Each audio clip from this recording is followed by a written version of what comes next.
Olha, gente, se fala muito em saúde mental hoje em dia, que bom, porque os problemas emocionais sempre existiram.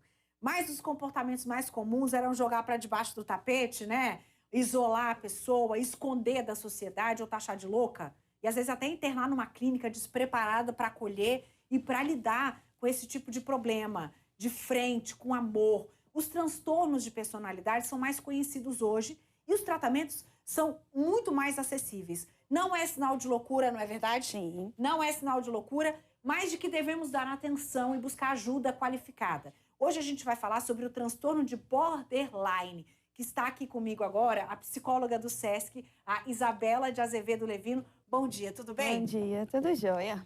Que bom. A gente começa perguntando, então, o que são os transtornos de personalidade, como é que eles surgem? Os transtornos, eles se desenvolvem ao longo do tempo e eles são coisas que acontecem em todos os ambientes. Eles são pervasivos, acontecem em todos os locais, na família, na escola, no trabalho. E dá para saber a causa? Não, a causa a gente não sabe. A gente sabe de alguns fatores de risco que podem predispor ao desenvolvimento do transtorno, mas o que causa, geralmente, a gente não consegue identificar. Que fatores, por exemplo? A gente entende como vulnerabilidade social, vulnerabilidade da família, algumas dificuldades de relacionamento. Então, é mais direcionado nesse tipo de dificuldade. Traumas também pode provocar isso? Podem ser fatores que influenciam, Tá. mas o que causa a gente não consegue identificar. E tem algum fator genético nessa história ou não? Pode ter também. Depende de cada um, né? Isso, depende de cada um. Hoje a gente vai falar sobre o transtorno de borderline. O que isso significa? Borderline significa um paciente que está entre a neurose e a psicose, que são termos da psicanálise. Então, é aquele paciente que ele é muito intenso, é aquele 8 ou 80. Ele é muito intenso, tem muita predisposição a cometer suicídio, ameaça muito suicídio, tem medo de ser abandonado e faz de tudo para que ele não seja, mesmo que não haja um abandono real que vai acontecer. Isso é muito mais comum do que a gente imagina, né? A gente tem dados sobre isso? A gente tem dados que acontecem muito mais com mulheres, só que a gente não sabe se é por falta dos homens procurarem os serviços de saúde para se disponibilizarem e mostrarem a vulnerabilidade, ou se é realmente só com mulheres que acontece. Agora, a gente está falando de sintomas que todos nós podemos sentir, né? Sim. Medo de ser abandonado, carência, às vezes uma vontade de desistir da vida. Muitas pessoas já passaram por isso. Como a gente identifica se isso passou do limite e é um transtorno? A gente pensa muito no prejuízo que isso está acarretando. Então, é um sofrimento muito grande, um prejuízo muito grande nas relações sociais. E é aquela pessoa que a gente tem dificuldade de se relacionar. Então, a gente tem muita dificuldade porque é intensa demais e quer estar o tempo todo perto, tem um sentimento de vazio que não fecha por nada. Então, é muito mais no prejuízo e no sofrimento que isso gera.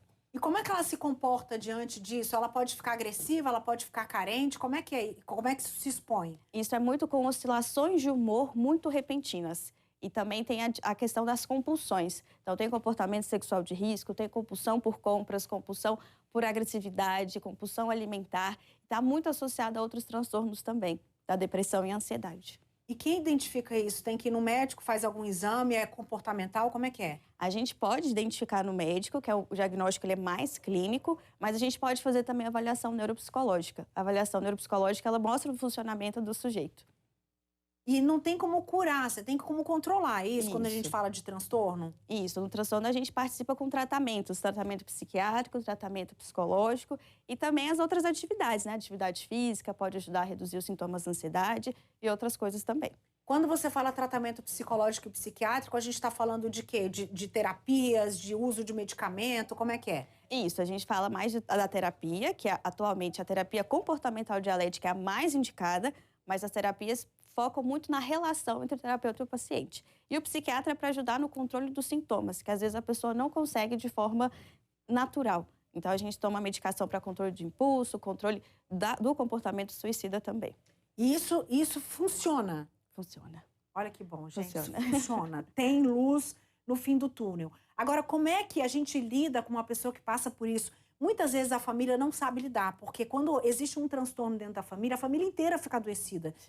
A família se incomoda com comportamentos repetitivos, a família acha que a pessoa está dando trabalho porque ela quer, não sabe lidar, perde a paciência. Qual a importância da família e como lidar? A importância da família é justamente no controle dos sintomas e também de identificar que não é para chamar atenção. Então, a pessoa realmente ela está sofrendo. Ter um transtorno não é uma coisa legal, Muitas vezes falam que é moda agora. Ah, todo mundo tem alguma coisa, mas o sofrimento que a pessoa tem é muito mais intenso. Então, a família ajuda nesse sentido do controle dos sintomas, de identificar quando a pessoa vai entrar em crise. Olha, você não está legal, isso pode ser um predispositor de uma nova crise. Tá certo.